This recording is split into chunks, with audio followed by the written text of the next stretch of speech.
tərcümə edirəm. Deyir, salam hörmətli istifadəçilər. Səsi zəif çıxır. Yaxından gəl zəhmət olmasa. Deməli, bu gün İskəndərlə oyun oynayacaq hörmətli uşaqlar. Uşaqlar baxır çox güman ki. Böylər baxsa hər kəsə salamlayırıq.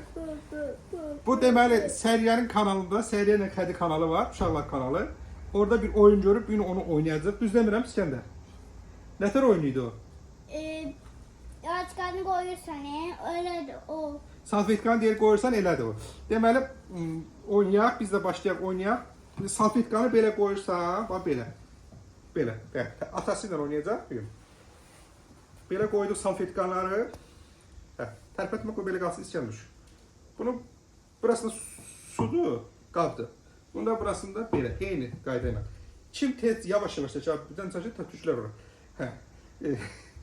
Deməli, çəkəcəyi elə hələ tələsmə. Start deyənə çəkərsən. Çəkəcəyi kim tez çəksə, o kazanır. Oldu mu? Başlayaq, vur. Bir daha deyə vur. Yox, möhkəm vur, dediyim kimi. Belə də vur, çak. Möhkəm çak. Ay, sol. Start deyənə başlayırsan, 3 deyənə başlayırsan. 1, 2, 3. İskəndər kazanır ha. İskəndər kazandı və işdi.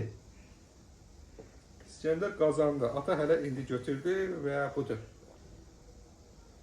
Bu oyunun qalibi İskəndər oldu. Yaxınlaşın zəhmət olmasa.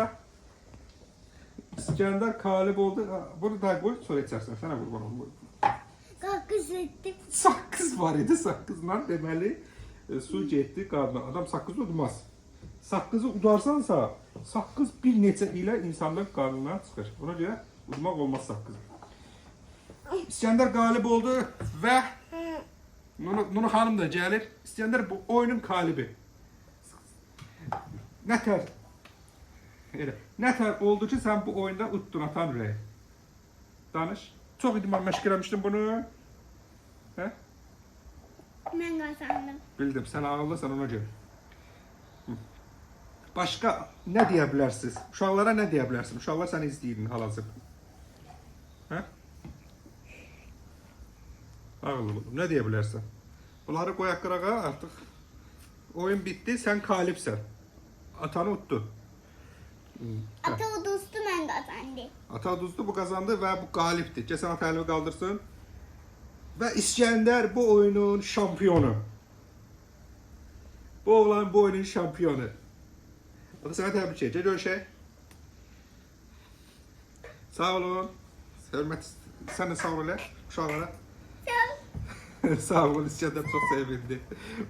Sağ olun.